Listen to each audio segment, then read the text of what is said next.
We've left camp. We've crossed Warren River twice at Heartbreak Trail and at Barker Road Ford. Not a huge amount of water in the river at the moment, but it is early in the season. We haven't really hit winter yet. It's nice and clean and calm, as you can see. Beautiful water. We've come down now to Yeagerup Lake, which is the beginning of the beach access track. We'll let our tyres down here. Guys will probably run sort of around 15 psi to start with. Letting them down to 30 psi from 35 isn't airing your tyres down. You've got to bite the bullet and drop them right down.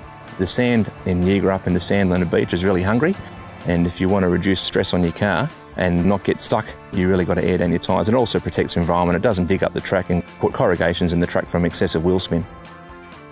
When you go into the Yeagerup sand dunes, the ranger has put marker posts which go around the edge of one side of the dunes, and you must stay between those posts, obviously to reduce the erosion factor.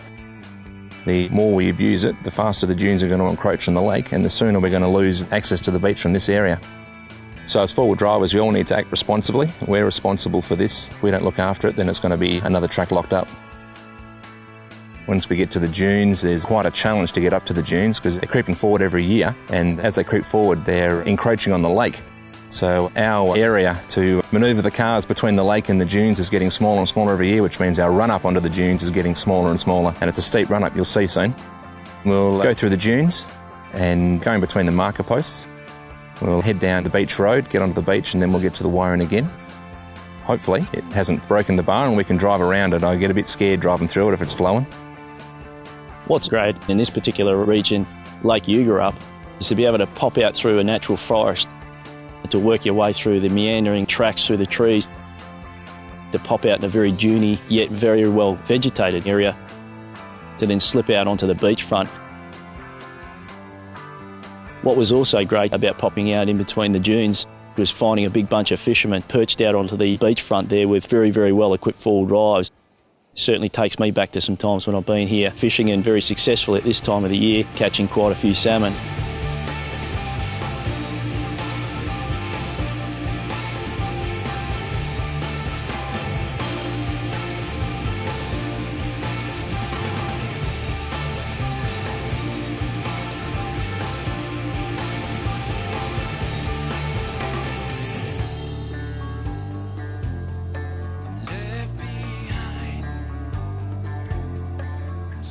I wouldn't park on the wet sand where the waves been breaking up. I'd go into the dry stuff.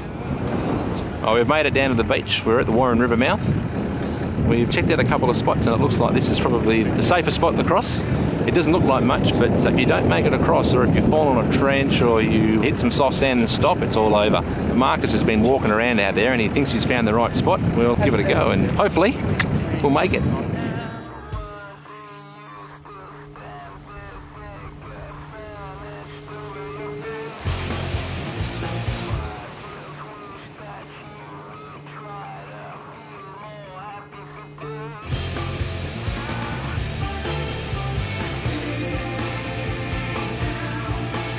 Crossing the Warren River was a great excitement. Some of the guys that we've had on the tour with us, a little less experienced than some of us other four-wheel drivers, made light work of crossing the Warren.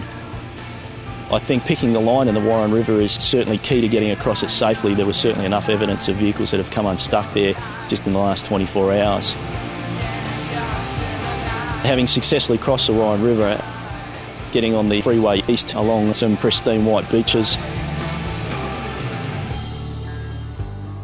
we managed to find our way all the way to the foot of Cork Cup Hill.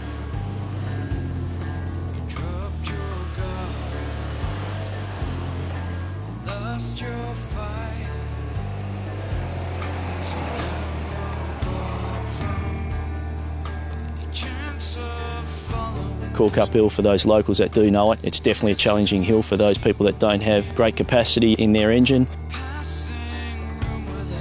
A bit of integrity in their driver's pedal and some skill getting up some rutted hills.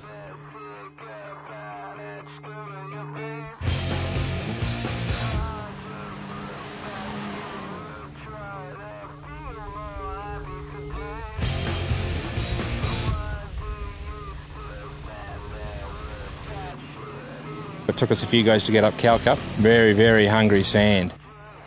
Managed to roll a tyre off the rim Then we managed to reseat it without taking it off the car. That was pretty good. A couple of attempts trying to get up there for me. We had to break out the max tracks a couple of times.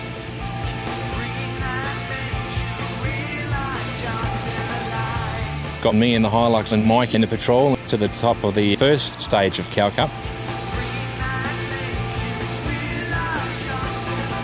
And I think everyone else pretty much made it first time.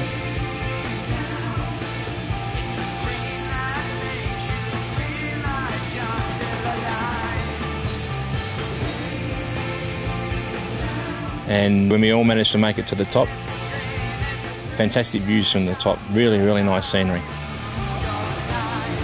Unfortunately though, we've run out of time. We can't make it down to the summertime track. There's just not enough hours left in the day. So now we're pumping up the tyres to start heading back to camp.